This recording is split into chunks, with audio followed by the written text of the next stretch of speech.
Livro de Mateus, Evangelho de Mateus, capítulo 26. Vamos ler a partir do versículo 42.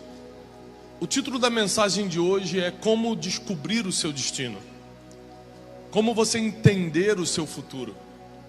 Como você ter certeza do que Deus quer para você. Você consegue visualizar os seus próximos 10 anos? Você acredita que Deus tem algo determinado para você? Ou seja, você fazendo tudo bem ou mal vai acontecer porque é a vontade dele?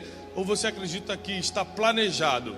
Ou seja, é um plano, mas pode dar errado dependendo das suas decisões. Hoje nós vamos falar sobre um assunto que é polêmico. Um assunto que gera dúvidas entre qualquer um que lê a Bíblia, que é o assunto de destino, de para onde eu vou, para onde eu estou indo. Por que gera dúvidas? Porque todas as religiões têm uma interpretação quase que única de destino. Por exemplo, eu tive algumas vezes na Índia, e na Índia, no hinduísmo, karma, a palavra karma vocês conhecem, já escutaram, quer dizer que tudo que tem que ser, será. Ah, ele é bêbado, porque o pai também era bêbado, e é assim, nessa família é assim. Tudo que tem que ser, será. É o karma dessa família. Quem já escutou falar disso? 3 pessoas já escutaram, mas então procurem saber. Mas o Islã também tem uma definição parecida, chama-se Maktub. Maktub quer dizer, tudo está escrito. Ah, aconteceu tal coisa, mas é porque estava escrito. Então às vezes, a gente até vê naqueles filmes que o adolescente se explode, né? Para virar um mártir da fé, na fé deles, e alguém vai consolar a mãe fala, não, isso já estava escrito, não tem problema nenhum, estava escrito, Maktub. Então, as religiões em si têm um conceito de determinismo. Determinismo é um conceito filosófico, teológico, de que tudo está determinado. E a gente aderiu isso de uma certa forma na nossa vida. Inclusive a gente usa palavras de determinação na nossa vida. Eu determino que tal coisa vai acontecer. Quem já orou assim, profetizando sobre o seu futuro? Então, é porque a gente não estuda a Bíblia. E o determinismo, ele parece ter lógica se você olhar em qualquer ótica. Mas se você olhar na ótica de Cristo, o determinismo perde a lógica. Você percebe que as coisas não estão determinadas, elas estão planejadas. O teu futuro não está escrito, o teu futuro está desenhado. Jeremias 29:11 diz assim: eu tenho planos a respeito de vocês, diz o Senhor. São planos de bem, não de mal, de paz e não de guerra. São planos de prosperidade, para que vocês tenham um futuro de esperança, para que vocês possam chegar onde vocês estão sonhando. Cada versão diz algo poderoso, diz algo lindo. Mas Jeremias 29:11 é 2 versículos que deixa claro que Deus fez planos para nós. Mas eu também fiz muitos planos para os meus filhos. Quem aqui tem filho? Você também não faz planos para os seus filhos? Você quer que seu filho case bem ou case mal? Qual é o seu plano em relação ao casamento do seu filho?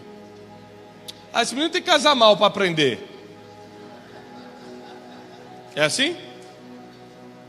Sobre quando você faz plano para o futuro profissional, o teu plano seria que ele estude em Harvard, da melhor faculdade do mundo, ou pode fazer a Unip aqui que está bom já, porque é o que ele merece? Se você tem a opção de fazer plano, o que você faz? Você vai no melhor.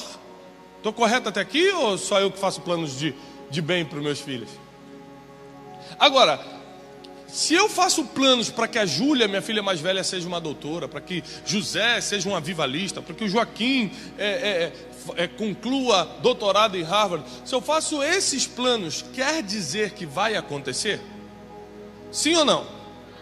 Não, porque vai chegar um momento da vida deles que eles vão ter poder de decisão. Repete bem alto comigo: poder de decisão.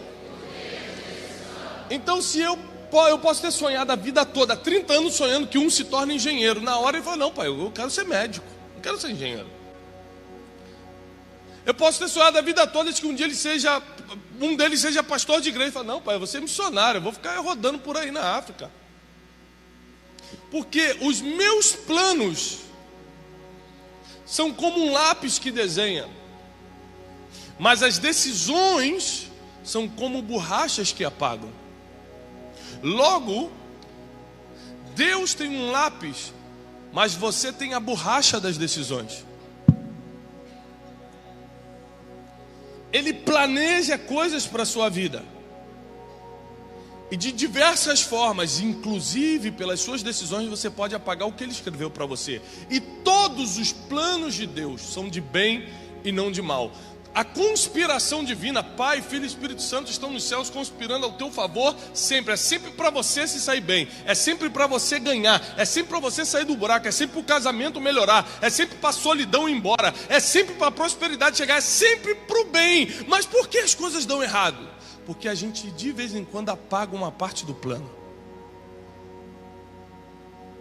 Com alguma decisão, com alguma companhia, com algum ambiente que frequentamos, com algo que fizemos por livre e espontânea vontade, que borrou o que estava desenhado para a gente.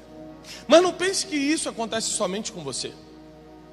Nós vamos falar de um homem perfeito, um homem que foi exemplo em tudo. O nome dele era Jesus. Todo mundo aqui sabe, por mais que você não seja nem evangélico ainda, você sabe que Jesus tinha um destino. Jesus nasceu com um destino, entre aspas, o que nós pensávamos é que era o destino de Jesus estava Qual era o destino de Jesus? Obrigado, irmã. A única que veio na escola dominical, morrer na cruz. Esse era o destino de Cristo. Nasceria, viveria, começaria a manifestar o seu ministério por um tempo, e chegaria um tempo que ele teria que entregar a vida. Isso estava escrito desde antes, planejado desde antes, para dar vida pela humanidade, e isso seria feito na cruz. Isso estava profetizado. Isaías, 500 anos antes, já descrevia como seria todo o processo do futuro de Jesus. Tudo estava profetizado, tudo estava planejado, estava tudo ali bonitinho. Até que chega esse versículo aqui. E esse versículo, ele quebra todo o conceito de determinismo que você talvez tenha na sua vida. Ah, minha vida está uma droga, mas era para ser assim mesmo. Isso já devia estar escrito. Ah, cada um sofre o que... A verdade é que para o bem ou para o mal, você pode mudar tudo hoje. Antes de dar glória, calma. Você pode... Espera a frase toda. Você pode mudar tudo para o mal hoje. Com uma decisão, com uma escolha. Você pode mudar tudo para o bem hoje. Você pode mudar o teu futuro para algo que você jamais sonhou. Agora vamos no nosso exemplo, Jesus. Mateus capítulo 26, versículo 42. E ele se afastou novamente pela segunda vez. O versículo que eu vou ler, ele cita 2 vezes no mesmo capítulo. E diz assim: meu Pai, se for possível, estou lendo na minha versão, na King James, afasta de mim este cálice, mas não seja como eu quero. Na versão que está aqui no telão diz assim: indo a segunda vez, orou dizendo: Pai meu Pai, se este cálice não pode passar de mim sem eu beber, faça-se a tua vontade.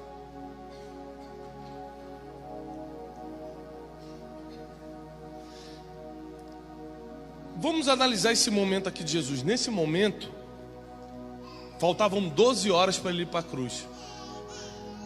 É um tormento muito grande você saber que vai morrer.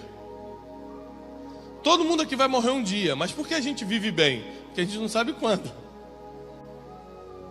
Quer ver eu acabar com sua noite hoje? Eu falo assim, prepara, amanhã, 2 da tarde. Vai chegar um homem chamado Gabriel na sua porta. Ele só vai fazer assim, ó, vem. Você não vai dormir hoje, irmão. O sofrimento de saber que você está à beira da morte é muito grande. Mas Jesus tinha não só a certeza que faltava algumas horas para a cruz, mas ele tinha todo o peso da humanidade, toda a injustiça, tudo concentrado nele. Viveu num momento que talvez ele não precisaria passar, porque era filho de Deus. Ele sabe que podia estalar o dedo e legiões de anjos vinham servi-lo. Mas ele entrou numa agonia, num estágio de agonia tão grande, porque você precisa lembrar de uma coisa importante. Eu não sei qual foi a sua dor. Eu não sei qual foi o tamanho do seu sofrimento. Eu não sei qual foi a profundidade da sua perda. Mas por mais que você tenha passado por coisas terríveis na terra, nada foi tão sério a ponto de te fazer suar sangue. Porque suar sangue, para você suar fisiologicamente falando, tem que ter um comando cerebral de desespero, de angústia tão forte, é um dispositivo emocional tão poderoso, que é raríssimo, quase impossível o ser humano suar sangue.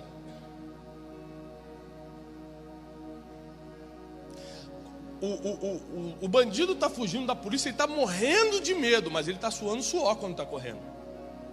Aquele medo de morrer com um tiro nas costas não é suficientemente poderoso para fazê-lo suar sangue. Tem que ser um desespero muito mais profundo, tem que ser uma dor muito mais forte. E a Bíblia diz que Jesus começou a ficar angustiado até a morte.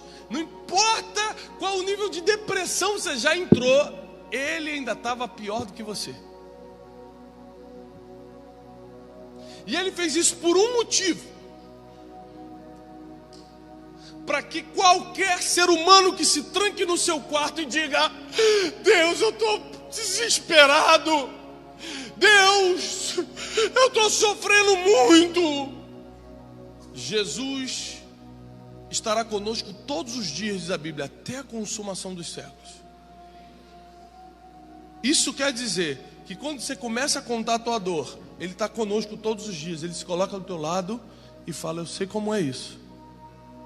Não, mas eu fui traído, a pessoa que eu mais confiava. Ele, Judas também me traiu, eu sei como é. Não, mas eu estou em depressão, ninguém liga para mim. Eu suei sangue, eu estava tão angustiado que eu ia morrer injustamente. Eu sei como é. Você vai começar a contar qualquer dor sua, você vai querer contar qualquer sofrimento teu, ele vai botar a mão no seu ombro e vai falar: eu sei como é. Porque nenhuma dor que você passou foi mais forte que eu passei. Mas eu sofri, me maltrataram, cravaram pregos nas minhas mãos, nos meus pés. Eu sei muito bem como é.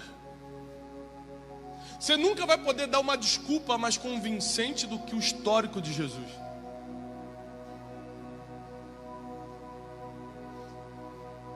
E essa angústia estava tão forte, era algo tão poderoso, que ele começa a suar sangue. E então ele faz um pedido para o Pai. Ele vai tentar mudar o seu destino. Não se sinta culpado pelas vezes que você tentou jogar tudo para o alto. Quem aqui já tentou jogar tudo para o alto? Eu não quero mais saber dessa família, eu vou largar a igreja, eu vou largar essa empresa. Já pensou até tirar a própria vida? Quem já pensou jogar tudo para o alto, levanta a mão aqui. 33 anos sabendo o que tinha que fazer. 33 anos, foi criado sabendo que era filho de Deus. Realizou 3 anos e meio de milagres. Todo mundo viu o seu poder e a sua glória. Mas na hora de fazer o que tinha que fazer, ele era ser humano como eu e você. Ele começa a ficar angustiado, começa a suar sangue, e ele faz uma proposta para Deus. Ele fala: Pai, se for possível, ou seja, se depender de mim, afasta de mim esse cálice. Eu não quero passar por isso. A maioria das vezes nós vamos fugir do destino que Deus planejou para a gente. Porque chega uma hora que parece que é muito difícil. Chega uma hora que a gente quer jogar para o alto e fala, daqui eu não consigo passar. Mas a tua vitória está justamente um passo depois da tua dor. Mas os teus melhores dias estão justamente um passo depois dessa angústia. É quando você passar por essa profundidade, por essa angústia, por essa dor, por esse sofrimento, quando você decidir vencer isso, é que você entra nos teus melhores dias e começa a viver o seu destino. Mas até Jesus falou, se possível, afasta de mim esse cálice. Eu não quero beber desse cálice, eu não quero viver esse futuro. Está muito complicado para mim. Mas aí ele revela aqui como você pode colocar o teu destino no seguro. Quando você quer garantir o seu carro, você coloca o seu carro no seguro. Aqui acontece um acidente. Quando você quer garantir alguma coisa, você coloca no seguro. Jesus aqui nos ensina como colocar o nosso destino no seguro. Ele fala o seguinte: o que eu quero é que tire esse cálice, mas não seja como eu quero, seja conforme a tua vontade. A vontade de Deus só se cumpre quando você, por livre-arbítrio, coloca tudo na mão dele. Tem gente que fala assim, o plano de Deus vai se cumprir na minha vida, se você falou o que Jesus falou. O que eu queria era isso, mas seja como tu queres. Essa oração eu chamo de blindagem de destino. Quer blindar os teus próximos anos? Aprenda a orar assim: Senhor, o que eu queria mesmo era largar tudo, porque eu não aguento mais esse homem. Mas a irmã até começou a chorar ali. Senhor, o que eu queria mesmo era pegar esse negócio, é ilícito, mas ia resolver meu problema financeiro. O que eu queria mesmo, Senhor, era sair desse país, tá uma droga. Ou seja, você pode falar tanto eu quero, só que o eu quero já destruiu muitas famílias. Eu quero ser feliz, vou abandonar essa casa. O eu quero já matou muitos destinos proféticos. Ah, não vou ser pastor não, vou viver minha vida empresarial. O eu quero já feriu muita gente, já destruiu muita coisa. Agora, quando você coloca o teu futuro no seguro, seja conforme tu queres, as coisas começam a acontecer de uma forma que você nunca imaginou.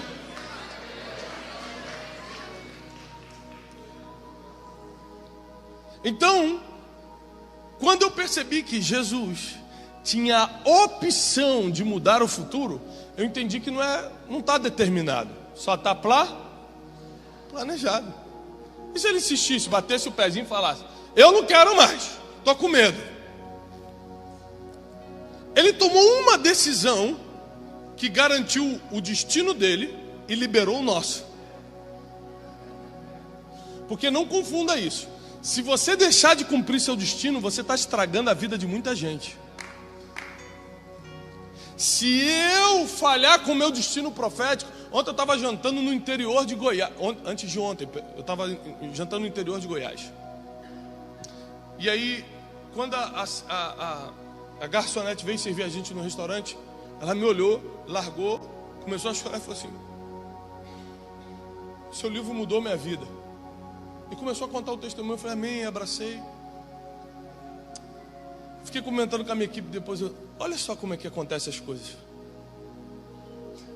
Há 4 anos atrás, quando eu tentei escrever meu primeiro livro, eu falava assim: você está maluco? Você vai escrever livro? Você não nasceu para isso. Você não tem talento para isso não. Se eu fugisse do meu destino profético, o destino de outras pessoas seria atingido porque eu não cumpri o meu. Se o pastor Mico resolvesse escutar críticos, escutar os contrários e não abrisse a igreja, teu destino não estaria garantido, teu destino não estaria sendo impactado por causa dessa igreja. Quando você não cumpre seu destino, é o maior ato de egoísmo que você pode fazer, coletivamente falando. Porque tem pessoas que estão dependendo que você cumpra o teu para que elas vivam dela. Ou você acha que se eu não cumprir meu destino, meus filhos vão conseguir cumprir o deles? Ou você acha que se eu não viver o que Deus planejou para a minha vida, as pessoas que me escutam vão viver o destino delas? Existe uma grande responsabilidade até sobre sua vida, e você é capaz de cumprir, porque Jesus foi exemplo em tudo. Ele falou: eu não vou falhar com o meu destino. Eu não quero, mas seja conforme tu queres, porque uma gerações vão se salvar por causa do meu destino. E muita gente vai se salvar por causa do teu destino.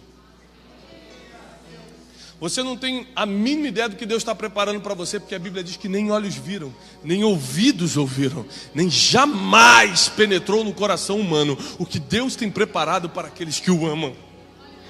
Você não consegue nem imaginar o que está por vir. Você não consegue nem imaginar o que Deus escreveu para os próximos 2 anos na sua vida. Você sabe por que você está de pé ainda? Você já era para ter caído. Você já era para ter falido. Teu casamento já podia ter acabado, você sabe disso. Aquela doença já podia ter te matado. Sabe por que você está de pé ainda? Porque Deus já te viu no futuro. Ele gostou do que viu e resolveu te sustentar até lá. Ele sabe quem você vai se tornar. Você está pensando que vai ser a mesma pessoa de hoje? Não, não. Daqui a 2 anos você está num nível que Deus já te viu e falou assim: eu vou lutar para que ele chegue lá. Os meus planos vão se cumprir na vida dele e na vida dela. Existe um destino planejado, mas nós podemos alterar com várias coisas, com as nossas decisões. Quer ver como você também altera seu destino? Com as palavras que falam para você e você acredita, seja negativa ou positiva. É a primeira vez que eu trago esse livro publicamente. Descubra o seu destino. Chegou da Gráfica essa semana. Saiu pela maior editora do país, a Editora Planeta. E eu fiquei 6 meses escrevendo essa revelação sobre destino. O que é destino, como viver seu destino, como descobrir o seu destino. E o que eu estou pregando hoje está aqui. Mas no primeiro capítulo, eu cito uma história sobre as palavras que você coloca a fé.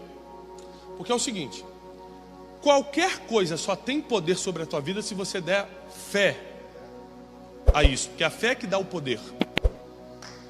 Então, por exemplo, se eu coloco fé no meu pastor, ele tem autoridade sobre a minha vida. Eu não coloco fé, ele vai falar, não acontece nada. Se eu coloco fé em alguma palavra profética, alguém falou que Deus vai me usar em tal lugar, eu falo: nossa, eu recebo, coloquei fé naquela palavra, aquela palavra começa a ter poder na minha vida. Mas isso para o mal também vale. Quando alguém fala: seu miserável, e você acredita: caramba, eu sou um miserável, você colocou fé na palavra errada, vai começar a ter efeito na sua vida. E Jesus, porque ele foi o maior ensinador sobre futuro, sobre destino que já existiu, ele passou exatamente por essa situação. Ele começa a se manifestar, porque as maiores críticas você vai receber quando começar a viver o seu destino. Quando você está paradinho na sua casa, quando você começa a viver seu destino, você tem que estar preparado.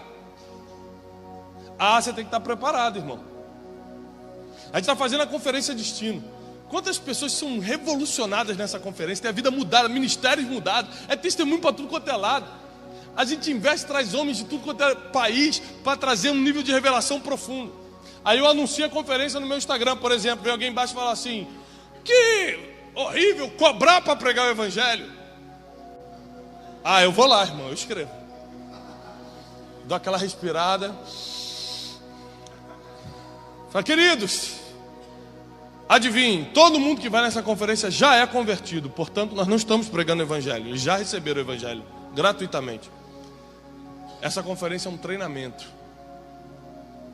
Mas eu faço um desafio, eu sempre escrevo isso. Eu aprendi isso, agora estou demais. Tô na internet. Mas eu te faço um desafio, meu irmão. Se você não concorda com a entrada, eu vou te passar os custos hoje.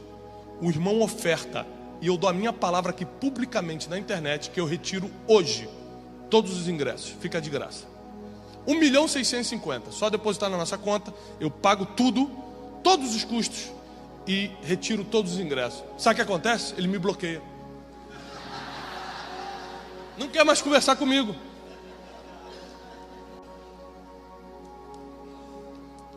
Ótimo. Aí eu falo assim, puxa vida, estou chateado, vou postar o trabalho que eu estou fazendo na África, porque assim o pessoal pelo menos entende. Peguei um trabalho que a gente está fazendo na África, todos os direitos autorais do livro doados para a África, construímos escolas, demos uniforme para 1000 crianças, comida, fizemos um trabalho lindo, postei o vídeo essa semana. As crianças, obrigado pastor, porque a venda dos seus livros chegaram até aqui, e a gente construiu a escola, está aqui, é o resultado. Aí vem outro infeliz embaixo e bota assim, ai, pena que é antibíblico isso, porque o que uma mão direita faz, a esquerda não deve ficar sabendo.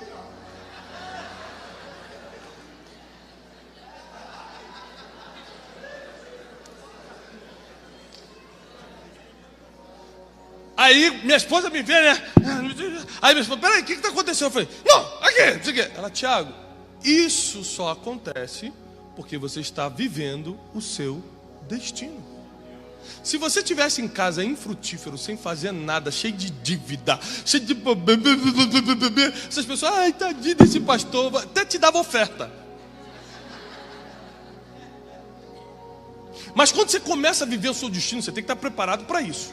Quando você começar a viver seu destino, vão falar mal de você, vão jogar palavras negativas contra você, vão criticar você. Baseado em quem eu estou falando? Baseado em Jesus. Que Jesus, quando se manifestou como mestre de Israel, os fariseus, não estou falando de qualquer um não, estou falando de gente de alta elite, gente espiritual, falou assim, esse faz o que faz pelo espírito de Belzebu. Belzebu é diabo. Eles estavam chamando o filho de Deus de diabo, porque quando você começa a viver o seu destino, a primeira coisa que as pessoas vão tentar fazer é confundir sua identidade. Eles vão gritar nomes que você não é, para ver se você acredita.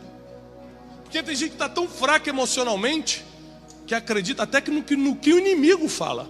É por isso que eu fiquei muitos anos pregando sobre inteligência emocional. Vai vir um avivamento muito grande sobre o Brasil. Vai vir uma reforma muito grande sobre o Brasil. Mas por que a gente está começando a falar disso agora? Eu já estou pregando há anos. Porque não tinha como lançar sementes da reforma e do avivamento sem primeiro colocar a emoção do povo no lugar. Senão ia virar uma desgraça. Você imagina, avivamento traz glória, glória traz exposição. Exposição coloca para fora quem você é de verdade. Você podia escandalizar o evangelho, era melhor tratar você primeiro. Você está preparado para ser exposto.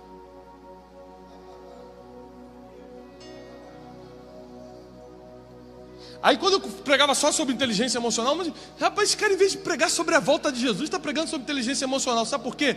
Porque Deus me mostrou o futuro, mas não mostrou para ele. Eu tinha uma informação que ele não tinha. E quem não tem a informação que você tem vai ficar criticando o que você está fazendo.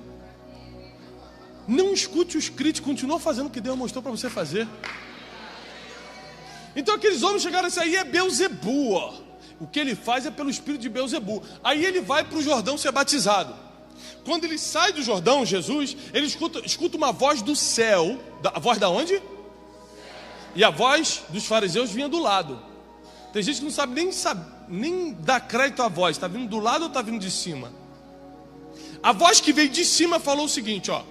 Esse aí é o meu filho amado, em quem tenho prazer. E Jesus preferiu colocar fé na voz que vinha de cima do que na voz que vinha do lado. Ele preferiu colocar na voz que vinha do Pai do que nas vozes que vinham das pessoas. Você está colocando tua fé em que tipo de palavras? Isso logo no capítulo 1 eu explico. Outra coisa que eu explico no capítulo 1. Os ambientes que você decide frequentar hoje definem os seus próximos anos. Quando você faz um esforço para estar aqui hoje, você está definindo os seus próximos anos, porque esse ambiente está destravando o teu futuro. Você podia estar em casa vendo uma novelinha e só botando fofoca para dentro, mas você está aqui destravando sua vida espiritual. A gente criou a Conferência Destino para ser 3 dias de imersão em um ambiente que vai literalmente desenhar o teu destino profético. Mas tem gente que resolve, por livre e espontânea vontade, se inserir em ambientes que vão travar todo o futuro. Na época que eu atendia como coach, eu atendi uma socialite. E no primeiro dia ela falou assim para mim: Tiago, eu quero casar. Sou bonita, tenho dinheiro, sou bem relacionado, não consigo casar. Falei, gente, que mistério. Aí quando acabou a primeira sessão, quando você quer conhecer alguém, onde é que você vai lá? Na rede social, né? Fui lá no Facebook dela. Aí no Facebook dela, na capa do Facebook, ela tava com uma mini saia, um negócio que eu nem sei o nome, que mostra tudo, um negócio de cerveja na night, fazendo assim, ó, era com a cerveja. Eu não tô aqui falando se é errado ou não, eu vou falar de ambiente. Na segunda sessão eu falei, já sei porque você não casou. Ela, meu Deus, esse menino é bom mesmo, já descobriu. Eu falei, já? Meu Deus, me conta logo. Eu falei, olha, primeiro eu vou te contar uma estatística. Eu estou há pelo menos 3 décadas me relacionando com vários amigos de vários países, homens bem-sucedidos, homens que procuram uma esposa, homens que venceram financeiramente, homens que querem honrar sua esposa, ser fiel a ela, querem ter filhos. Ela já começou, meu Deus, mas tem um sobrando aí. Então eu falei, calma. Homens que querem viver compromisso com ela. Nossa, que lindo, estou emocionado, estou arrepiada e tal. Eu falei, então, só que eu nunca vi nenhum desses homens se arrumando em frente ao espelho dizendo, hoje eu vou para a night e vou encontrar a mulher da minha vida.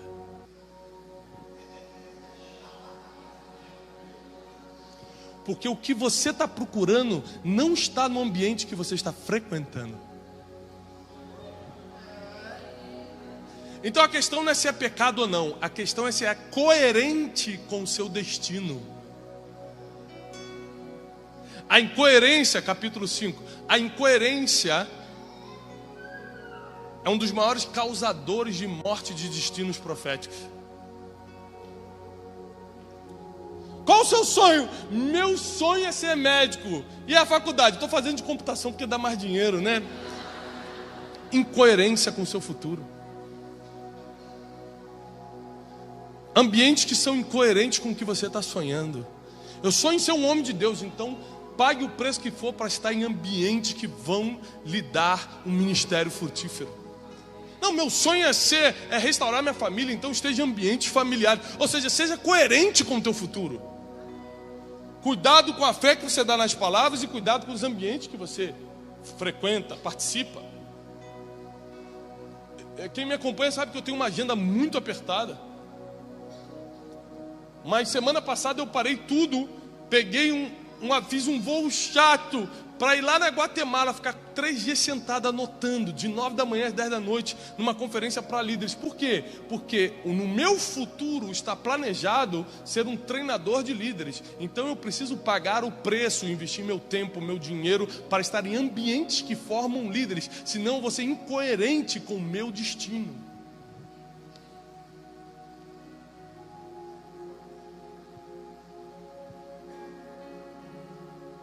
E às vezes eu vou num lugar desse e o organizador fala, o Thiago Brunet está aqui, você quer pregar? Eu falei, não, se eu pregar eu vou ser incoerente com o meu destino. Eu preciso estar num ambiente para receber. Você não tem que saber só em que ambiente tem que entrar, mas o que fazer quando está no ambiente. Seu destino está planejado, mas você pode estragá-lo de muitas formas. As palavras que você coloca a fé, os ambientes que você vai, o seu nível de coerência ou incoerência. Quando você deixa de fazer o que tinha que fazer hoje. Tem tanta gente que tem dom, tem talento na mão, mas fala, não vou fazer isso não. Outro dia eu faço. Você pensou numa Copa do Mundo? A bola sobra para o Neymar. O Neymar vai cair, vamos para o outro. Sobra para o Gabriel de Jesus. Vai errar, meu Deus. Coutinho, pronto. Sobra para o Coutinho, na frente do gol. O Brasil está 4-0. Aí ele para em frente do gol, Copa do Mundo, fala assim, poxa, já está 4-0, vou fazer esse gol não, vou economizar, vou deixar para o próximo, chuta para a lateral. Isso existe? Porque bola no pé de jogador dentro da área é para fazer gol. Mas tem gente que está fazendo isso com a própria vida. Pega o seu dom, pega o seu talento. A única coisa que você sabe fazer, Deus coloca na cara do gosto e fala: amanhã eu faço. Na próxima. Você está matando o seu destino. Porque no mínimo, tem muitas pessoas perdendo porque você não está fazendo o que tinha que fazer. Se está na sua mão, se Deus permitiu que estivesse na sua mão, já é para você estar fazendo. Como eu sei se é o tempo de Deus da minha coisa? O que Ele te deu? Vamos lá. Porque se está na tua mão, é como Eliseu falou para o rei de Israel: por que você não atirou várias vezes a flecha no chão? Não tinha várias? Por que você só atirou 3? Se Deus colocou flecha na tua aljava, é para atirar. Se não tem flecha, é porque Deus não quer que você atire. Se tem flecha, é para tirar tudo. Tem gente que está sempre fazendo pela metade. Tem gente que está sempre começando e não terminando. Mal sabem que estão estragando os seus próximos anos. Jesus não deixou nada pela metade. Ele foi até o fim em tudo. Tudo que Jesus podia fazer, Ele fazia. Era curar, eu curava. A missão de Jesus, eu gostaria de lembrar vocês, não era curar, era ensinar. A missão de Jesus era ensinar.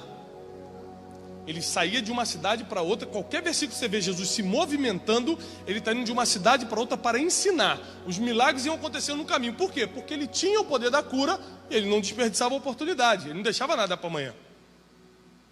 A gente é que deixa. Tem dom, mas não usa hoje. Tem talento, mas não usa hoje. Tem a força para fazer, mas fala: mas não sei se essa igreja... Estou com medo de ser ferido de novo nessa igreja. Eu fui tão ferido, né? Eu vou ficar quietinho aqui nessa igreja. Estragando o teu futuro.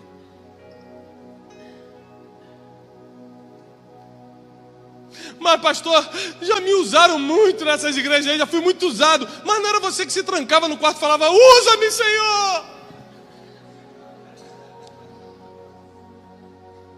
Deus te usou e agora você está reclamando que foi muito usado? Não estou te entendendo.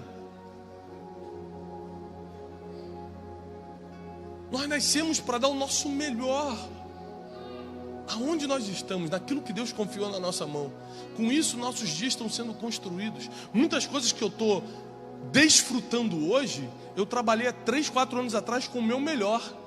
Na época eu não via resultado. Na época eu não via frutos. Eu estou vendo hoje. O que você está fazendo agora não é para você comer hoje, é para te alimentar daqui a anos.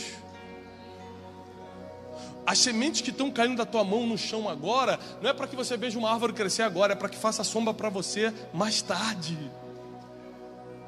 Não pare de semear, não pare de trabalhar, não pare de fazer o que você tem que fazer hoje. Se Deus já colocou na tua mão, faça. Invista, trabalhe, se dedique, dê o melhor. O nosso futuro depende de tudo isso.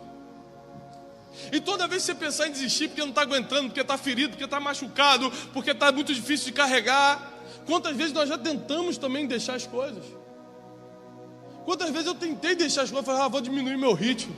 Gente, eu não estou aguentando mais não mereço isso não. E para que isso? Para que? Toda vez que eu começo a reclamar com Deus, Deus me leva para esse versículo. Quando Jesus tentou parar, Ele fez uma oração. Só uma oração. Contudo, não seja como eu quero, seja como tu queres. Se você incluir essa oração diariamente na sua vida, o seu destino começa a ser garantido a partir de agora. Porque Ele vai fazer conforme Ele quer. A gente está sempre pedindo coisas a Deus. A gente tem sempre uma lista de pedidos. E poucas vezes a gente fala: faz conforme você quer. Você sabe mais do que eu. A gente na verdade não sabe nem o que quer, irmão. Você trabalha: ai, meu sonho é comprar aquele carro. Ai, eu vou comprar aquele carro. Aí se endivida, parcela em 90 vezes, compra o carro, passa 2 meses e fala: não era bem isso. Pior quando casa, aí passa a lua de mel. Ele...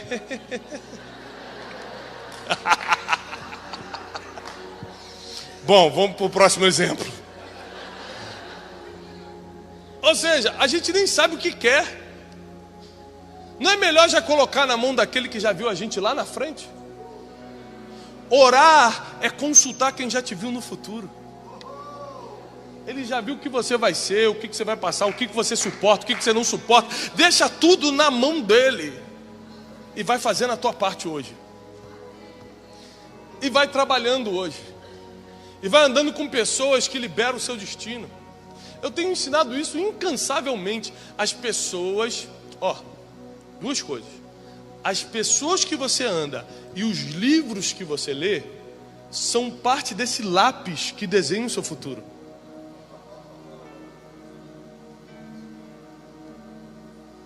Livros têm tanta importância, que Jesus, quando queria explicar quem ele era, ele pegou o livro de Isaías, abriu na sinagoga, leu: o Espírito do Senhor está sobre mim.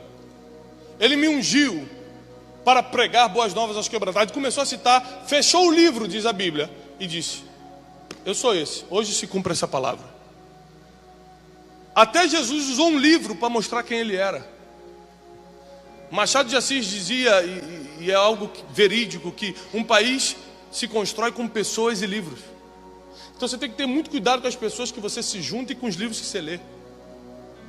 Os livros colocam ideias que são difíceis de tirar depois. Então livro ruim tem que ter cuidado, e pessoa ruim também.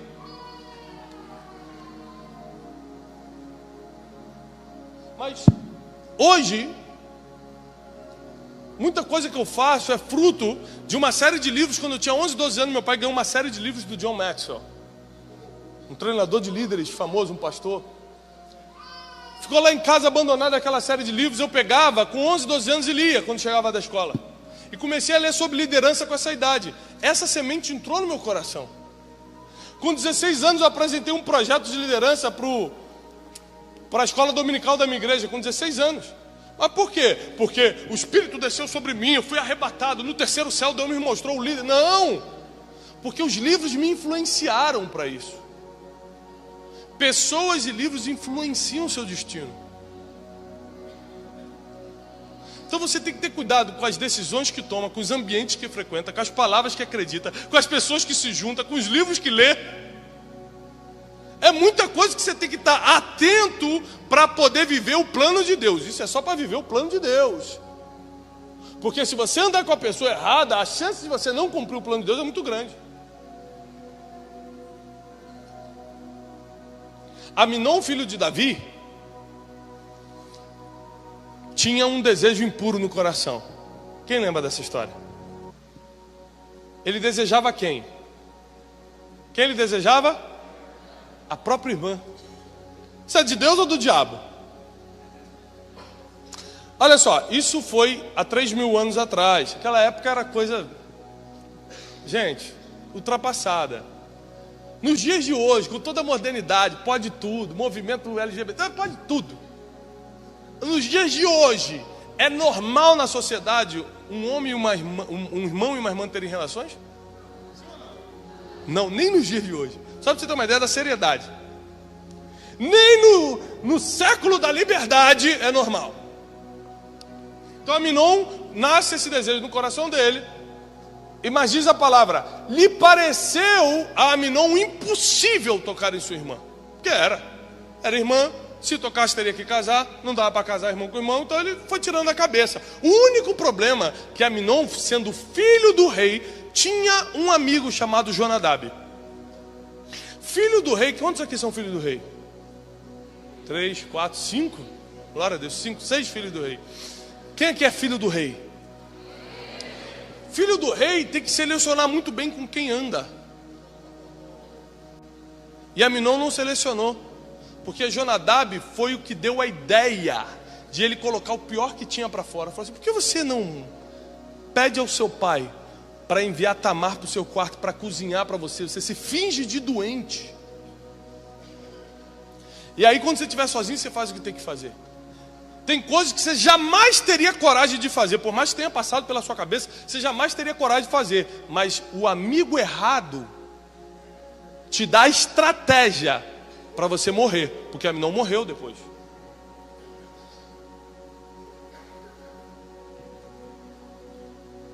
O destino de Aminon foi cortado pela metade, porque escutou um conselho errado, porque estava com uma amizade indevida. Deus te trouxe aqui porque Ele quer revelar o plano que Ele tem para você.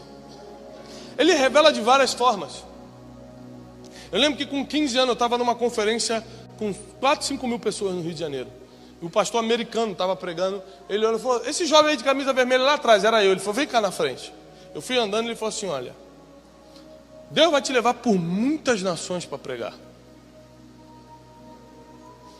Você é um homem que vai tocar nações. Mas imagina você com 15 anos, em recuperação na escola. Esse irmão. E ele falou: Deus vai te dar um sinal. Você nunca vai trocar o teu passaporte por causa da validade. Você sempre vai trocar por falta de espaço. Eu já tive 6, 7 passaportes desde que eu tirei meu passaporte. Nunca troquei por validade. Meu último passaporte eu troquei há 2, 3 meses atrás. Faltavam 2 anos para terminar a validade. Eu já tive que trocar porque não tinha mais espaço no passaporte. Deus, ele vai dando cenários do teu futuro. Você acredita se quiser. Você dá fé na palavra se quiser. Coloca fé nessa palavra se quiser. Eu vou falar pelas nações. Porque a maioria das coisas que Deus planejou para você é muito maior do que você pensa. Jeremias diz: meus caminhos são maiores que os teus, meus pensamentos são maiores que os teus. Ou seja, quando Deus sonha contigo, Ele sonha com algo que você não consegue nem pensar. Então quando Ele te revela migalhas, pedacinhos, quadrinhos do futuro, parece difícil de você falar: mas comigo? Porque os planos dele são muito maiores do que os teus. Enquanto você está pensando só, eu queria tanto ter uma empresa só para sair da vergonha, para pagar minhas contas, Deus está pensando: não, você está entendendo, você vai alimentar 1.500 famílias por mês. Eu parei para pensar aqui, eu fiz um plano para você. Tem 1.500 famílias que precisam se alimentar do projeto que vai sair da tua mão. Eu vou te dar uma empresa com 1.500 funcionários. O que você está pensando só para você, Deus está pensando para todo mundo. É muito maior do que você pensa. É muito maior do que você pensa. Até que você descobre o seu destino, descobre o que você tem que fazer. E entra na fase mais difícil. Último capítulo. A fase da exposição. A fase que você vai mostrar, mesmo sem querer, quem você verdadeiramente é. Porque quando o holofote está na sua cara, você não consegue esconder nada.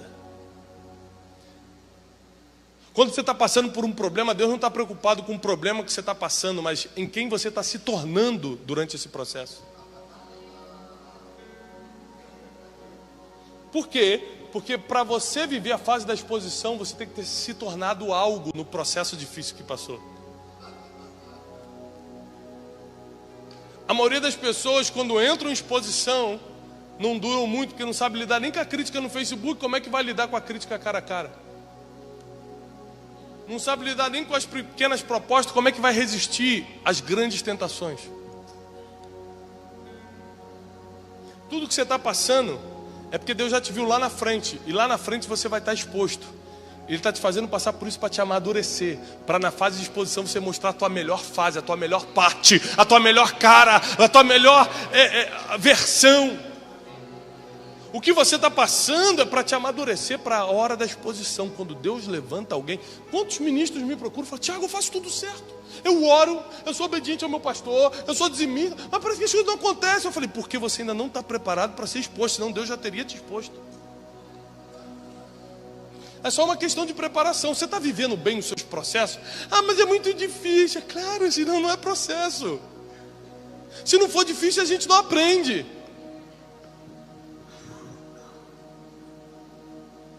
A maioria das coisas Deus te tira porque Ele já viu como vai terminar. Meu filho começa a subir a estante. Eu posso ser um pai responsável e falar: ah, que bonitinho, parece até um Homem-Aranha. Mas como eu sou um cara maduro, eu já sei como isso vai terminar. Como você acha que vai terminar um filho de 5 anos escalando uma estante? Como você acha que vai terminar? Fala para mim. Ele vai cair, vai se arrebentar, exatamente, ainda vai quebrar tudo. A esposa vai ficar em casa, vai se dar um gelo de 2 semanas sem nada. Vou ter que pagar a porcelana. A sogra vai vir morar na sua casa, porque o diabo faz serviço completo. Quando você erra uma vez, o diabo pega tudo e bah, joga. Então, em vez de achar bonitinho ele escalando, eu falo assim: filho, desce daí. Se ele não descer, eu vou lá e arranco ele. Porque eu já sei como vai terminar. Quando Deus te arranca de um lugar, não é porque ele é mau, é porque ele já sabe como vai terminar. Ele quer evitar a tua queda. Ele quer evitar o pior. Ele já te viu no futuro. Esse é o nosso Deus. Esse é o nosso Deus. O Deus que a gente serve é um Deus que tem planos para você. E por mais difícil que esteja hoje, lembre-se do que Ele te prometeu e Ele é fiel para cumprir. Eis que estarei convosco todos os dias, até a consumação dos séculos. Até que esse mundo termine, Ele vai estar com você do teu lado todos os dias. Sempre te falando: eu estou contigo, eu sei como é, vamos continuar andando. Está difícil, vamos continuar andando. Eu não quero fazer isso. Lembra da oração. Então não seja como eu quero, seja como tu queres.